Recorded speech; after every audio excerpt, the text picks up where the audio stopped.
काइपिया के एडवेंचर के बाद स्ट्रॉ हैट क्रू ब्लू सी वापस आते हैं और अपने आप को long ring long land island में पाते हैं, जहाँ सब कुछ जानवर से लेके पेड़ पौधे सब लंबे और चौड़े हैं। वहाँ उन्हें तोंजित नाम का व्यक्ति मिलता है जो पिछले 10 साल से बैम्बू स्टिक पर खड़ा है, और वो पायरेट फॉक्सी से भी मिलते हैं जो तोंजित के घोड़े को गोली मार देता है और लूफी को डेवी बैक फाइट के लिए चैलेंज करता है। एक ऐसा कॉन्टेस्ट जहाँ विनर दूसरे कैप्टन के मेंबर और फ्लैग ले लेता है। इस गेम में 3 इवेंट होते हैं। पहला इवेंट होता है डोनट रेस। ये एक बोट रेस होती है जिसमें आइलैंड का चक्कर लगाना होता है, जिसमें स्ट्रॉ हैट हार जाते हैं और चॉपर को फॉक्सी अपने क्रू में शामिल कर लेता है। दूसरा इवेंट होता है ग्रॉगी रिंग, जिसमें हर टीम में 3 प्लेयर होते हैं और उन 3 प्लेयर में से एक को बॉल बनना पड़ता है। जो बॉल बनता है उसको एक हैट पहनाई जाती है और प्लेयर को अपोनेंट के रिंग में गोल करना पड़ता है, जैसे बास्केटबॉल में होता है। इस गेम में जोरो और सांजी जीत जाते हैं और चॉपर स्ट्रॉ हैट क्रू में वापस आता है। और तीसरा इवेंट होता है कॉम्बैट, जिसमें दोनों कैप्टन फाइट करते हैं। लूफी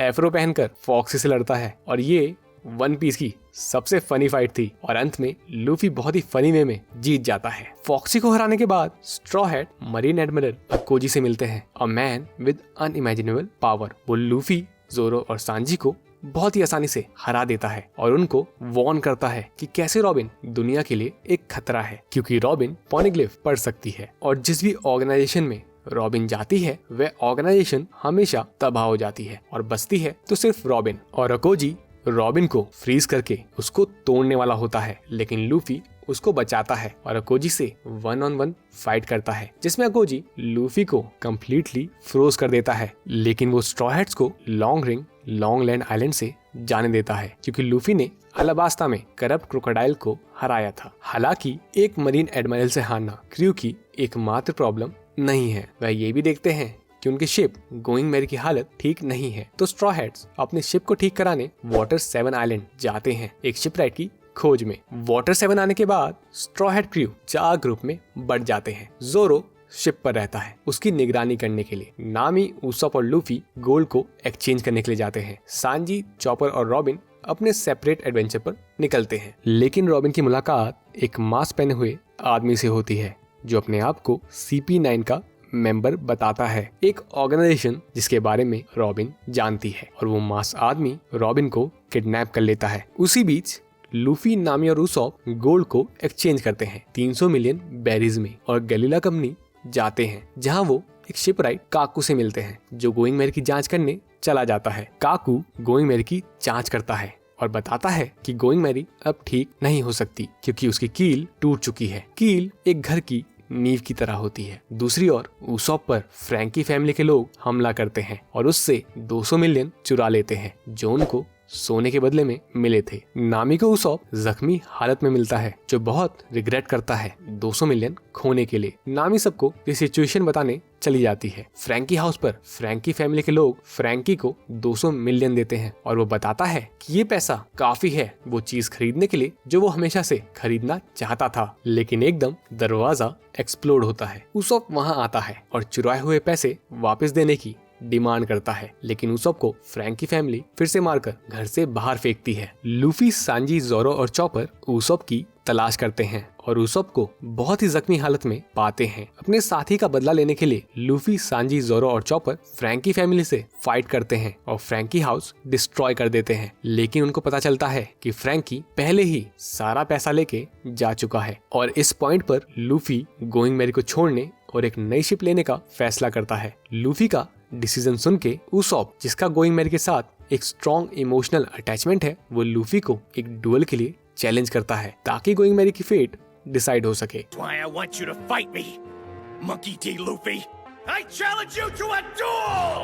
उसॉप लूफी से फाइट करता है और उसने जो कुछ भी अभी तक अपने एडवेंचर पर सीखा वो सब कुछ उस फाइट में यूज करता है और बहुत ही कमाल की फाइट करता है, लेकिन लूफी जीत जाता है और उसॉप रोते हुए अपने क्रू से अलग हो जाता है। क्रू को न्यूज मिलती है कि रॉबिन ने वाटर 7 के मेयर आइसबर्ग को गोली मार दी है। अब इससे बुरा क्या ही होगा। लेकिन फिर हमें खबर मिलती है कि एक टाइडल वेव, जिसको एक्वा लगुना बोलते हैं, वो आज रात वाटर 7 को हिट करेगी। जब स्ट्रॉ हैट पायरेट्स रॉबिन के बारे में सच्चाई पता लगाने की कोशिश करते हैं तो उन्हें पता चलता है कि गलीला के कई सदस्य CP9 के एजेंट्स हैं। ये एक वर्ल्ड गवर्नमेंट की संस्था है जिसका काम है असैसिनेशन और एस्पियोनेज, यानी जासूसी करना। वाटर 7 पर उनका मिशन था एक प्राचीन हथियार प्लूटोन के ब्लूप्रिंट को प्राप्त करना। इस हथियार का जिक्र एलाबास्ता में भी किया गया था। इसके अलावा उनका एक और मिशन है रॉबिन को पकड़ना और उसको एनिस लॉबी ले जाना, उसकी एंशिएंट लैंग्वेज रीड करने की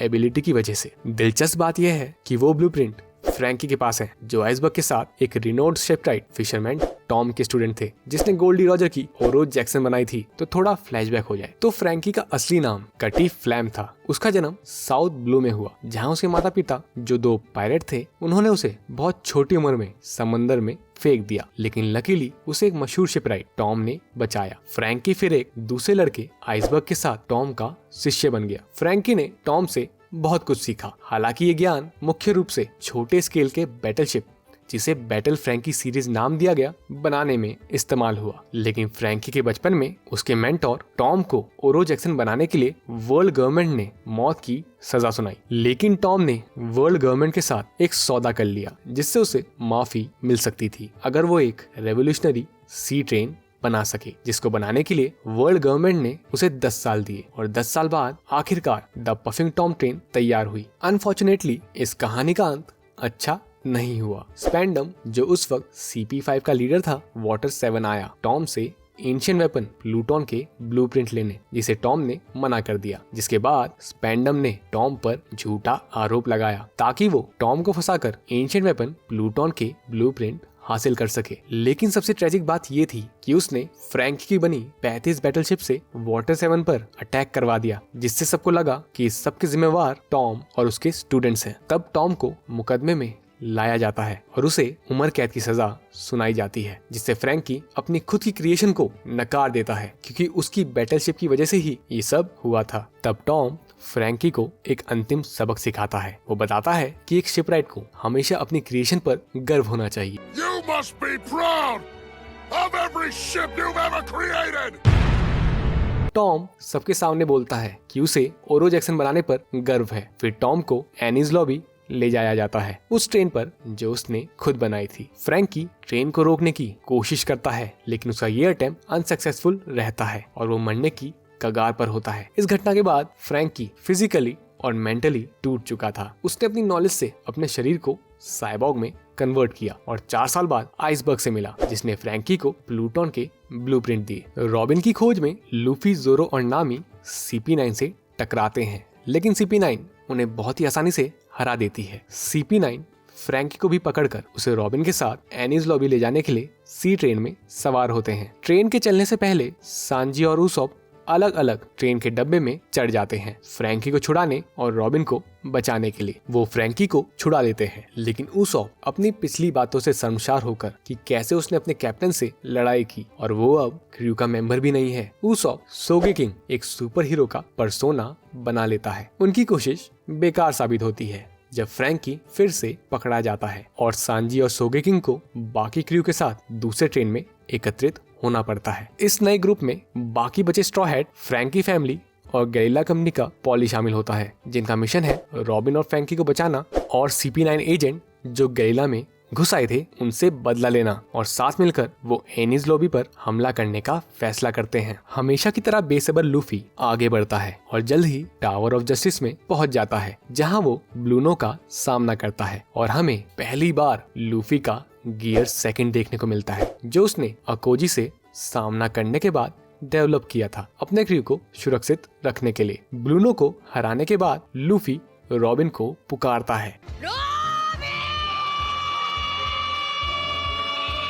इससे CP9 के बाकी सदस्य भी वहां आ जाते हैं। सारे स्ट्रॉ हैट पायरेट एक साथ इकट्ठा हो जाते हैं और लूफी सोगेकिंग को आदेश देता है कि वो वर्ल्ड गवर्नमेंट का फ्लैग जला दे, जिससे लूफी वर्ल्ड गवर्नमेंट के खिलाफ जंग का ऐलान करता है अपने दोस्त को बचाने के लिए। रॉबिन ये सब देखती है और हमें रॉबिन का पास्ट दिखाया जाता है। रॉबिन ओहारा आइलैंड की निवासी थी जो कि स्कॉलर्स का आइलैंड था, जो दुनिया का इतिहास जानना चाहते थे। उनकी जिज्ञासा की प्रतिक्रिया के रूप में वर्ल्ड गवर्नमेंट ने उनके आइलैंड को बस्टर कॉल द्वारा तबाह कर दिया। बस्टर कॉल एक भयंकर हमला है जिसमें 10 मरीन बैटलशिप यूज होती हैं, जिनको 5 वाइस एडमिरल कंट्रोल करते हैं, और इसका टास्क होता है बिना कुछ सोचे पूरे आइलैंड को तबाह करना। लेकिन रॉबिन बच जाती है पूर्व वाइस एडमिरल साउल की मदद से, जो रॉबिन को बचाने के लिए अकोजी का सामना करता है और अपने आप को सेक्रीफाइस कर देता है। और ये सब देखकर वाइस एडमिरल अकोजी के दिल में परिवर्तन आता है, जिसकी वजह से अकोजी रॉबिन को भागने देता है।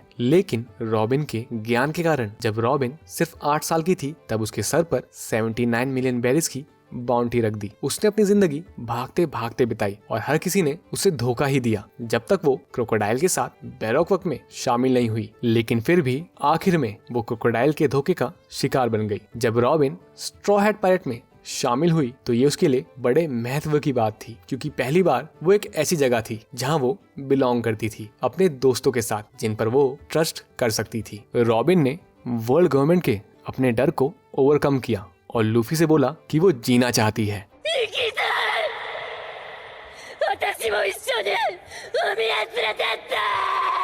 जिसके बाद straw hat tower of justice के अंदर जाते हैं और CP9 मेंबर से फाइट करते हैं। इन फाइट्स में हर एक क्रू मेंबर नई नई शक्तियों को प्रदर्शित करता है। नामी अपने नए इम्प्रूव्ड क्लाइमेट अटैक टेक्निक से कालिफा को हराती है। सांजी अपनी नई टेक्निक डियाब्लो जिनबे से जाबरा को हराता है। फ्रैंकी अपने पंच से फुकुरो को हराता है। चॉपर अपनी 3rd रंबल बॉल कंज्यूम करके एक अनकंट्रोलेबल मॉन्स्टर बन जाता है और कुमादोरी को हराता है। और जोरो अपनी अशुरा फॉर्म से काकू को एक इंटेंस बैटल में हराता है। जब ये सब हो रहा होता है तो बेवकूफ स्पेंडम, जो अब CP9 का लीडर है, एक्सीडेंटली बस्टर कॉल को दबा देता है, जिसकी वजह से 10 मरीन फ्लीट जिनको 5 वाइस एडमिरल कंट्रोल करते हैं वो निकल पड़ते हैं एनीज लॉबी के लिए। CP9 के मोस्टली सारे मेंबर्स को हराने के बाद रॉबिन को फ्रैंकी बचा लेता है और अब स्ट्रॉ हैट पायरेट्स को बस्टर कॉल का मुकाबला करना होगा। इसी बीच लूफी CP9 के लास्ट मेंबर रॉब लूची से मुकाबला कर रहा होता है और ये एक बहुत ही कमाल की फाइट थी। अंत में लूफी रॉब लूची पर मुक्कों की बरसात कर देता है और ये फाइट जीत जाता है। लेकिन straw hat pirates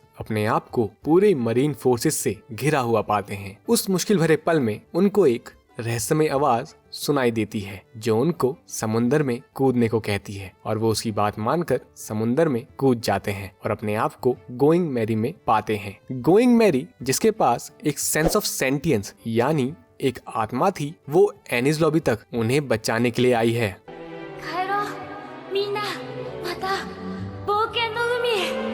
going Mary iceberg से विनती करती है उसकी आखिरी बार एक इमरजेंसी मरम्मत करने को, ताकि वो अपने क्रू को बचाने जा सके अपने आखिरी सफर पर। गोइंग मैरी क्रू को बचाती है और बचाने के बाद बीच से टूट जाती है। लूफी गोइंग मैरी को एक वाइकिंग फ्यूनरल देता है। जलते समय गोइंग मैरी अपने दोस्तों को अलविदा कहती है, एक दूसरे के साथ बिताए गए वक्त के लिए शुक्रिया कहकर, और ये एक बहुत ही ज्यादा इमोशनल सीन था। एक अनमोल सदस्य के खोने के बाद स्ट्रॉ हैट क्रू फ्रैंकी द्वारा बनाए गए नए जहाज 1000 सनी के साथ आगे बढ़ते हैं, जो गोइंग मैरी की विरासत को आगे ले जाएगा। फ्रैंकी का सपना था एक ऐसी शिप बनाना जो पूरी दुनिया में सैर कर सके, और उसने स्ट्रॉ हैट से चुराए हुए पैसे से लेजेंडरी ट्री एडम की लकड़ी खरीदी और उससे 1000 सनी का निर्माण किया। फ्रैंकी स्ट्रॉ हैट क्रू को एज अ शिपराइट ज्वाइन करता है। फ्रैंकी के एनएल लॉबी के कारनामों की वजह से उसकी बाउंटी 44 मिलियन बेरीज हो गई। साथ ही में सारे स्ट्रॉ हैट के स्तर पर बाउंटी रखी जाती है। लूफी की बाउंटी लगभग 300 मिलियन बेरीज पहुंच जाती है। वाटर 7 से निकलने से पहले लूफी को उसके ग्रैंडफादर मंकी डी गार्प, जो कि मरीन में वाइस एडमिरल है और जिनको मरीन हीरो भी कहते हैं, विजिट करते हैं। गार्प लूफी को न्यू वर्ल्ड के बारे में बताते हैं जो ग्रैंडलैंड के दूसरे हिस्से में है, जहां 4 एम्परर ऑफ द सी, जिनको योंको बोलते हैं, वो रूल करते हैं। उनमें से एक है रेड हेयर शैंक्स, लूफी का आइडल। दूसरा है व्हाइट बियर्ड, दुनिया का सबसे ताकतवर इंसान, बिग मॉम और काइडो। उसके अलावा लूफी को पता चलता है कि उसके पिता कोई और नहीं बल्कि ड्रैगन है, रेवोल्यूशनरी आर्मी के लीडर जिन्होंने उन्हें लॉकडाउन में बचाया था। ड्रैगन दुनिया का मोस्ट वांटेड आदमी है। लूफी, कोबी और हेलमेपो से भी मिलता है जो अब गार्प के अंडर में काम करते हैं। कोबी एक मरीन एडमिरल बनना चाहता है। रॉबिन सुरक्षित रूप से स्ट्रॉ हैट क्रू में वापस आती है। फ्रैंकी भी क्रू को ज्वाइन करता है। बस अब ऊसॉप बाकी था जो अपने कार्यों के लिए माफी मांगता है और स्ट्रॉ हैट पायरेट को वापस ज्वाइन करता है। अब स्ट्रॉ हैट पायरेट्स अपने अगले एडवेंचर के लिए निकल पड़ते हैं। लेकिन इस सागा के खत्म होने से पहले 2 इम्पोर्टेंट इवेंट होते हैं जिनका इम्पैक्ट आने वाले सागास में पड़ेगा। पहला इवेंट है 4 एम्परर ऑफ द सी में से शैंक्स और व्हाइटबियर्ड के बीच की मुलाकात। शैंक्स व्हाइटबियर्ड के पास जाता है और एस को वापस बुलाने को कहता है जो ब्लैकबियर्ड के पीछे गया है। शैंक्स बताता है कि ब्लैकबियर्ड ने ही उसके चेहरे पर ये निशान छोड़े हैं। शैंक्स की चेतावनी के बावजूद व्हाइटबियर्ड इनकार करता है जिसकी वजह से उन दोनों में एक हीटेड आर्ग्यूमेंट होता है और अंत में दोनों अपने हथियार उठाते हैं और उन दोनों की तलवार एक दूसरे से टकराती है और उसका इम्पैक्ट इतना पावरफुल होता है कि वो आसमान को 2 हिस्से में चीर देते हैं। इसी बीच बेनारो आइलैंड पर एस ब्लैकबियर्ड को ढूंढ लेता है। एस व्हाइटबियर्ड पायरेट के 4th कमांडर थैच का बदला लेना चाहता है जिसे ब्लैकबियर्ड ने उसके यामी यामी नोमी डेविल फ्रूट के लिए मार दिया था। यामी यामी नोमी एक लोगिया टाइप डेविल फ्रूट है जो अपने यूजर को डार्कनेस को मैनिपुलेट और कंट्रोल करने की ताकत देता है और उसको दुनिया का सबसे इविल डेविल फ्रूट माना जाता है। ब्लैकबियर्ड और एस लड़ाई शुरू करते हैं। इस लड़ाई में ब्लैकबियर्ड अपने यामी यामी नोमी और एस अपने मेरा मेरा नोमी फ्रूट की ताकत दिखाते हैं और इस लड़ाई का रिजल्ट दिखाया नहीं जाता, लेकिन ये लड़ाई एक कैटलिस्ट का काम करेगी आने वाले सागास के लिए। और इसी के साथ एनीज लॉबी सागा खत्म होता है। अगर आपको ये वीडियो पसंद आई तो लाइक, शेयर एंड सब्सक्राइब और मैं आपसे मिलूंगा थ्रिलर बाग सागा में।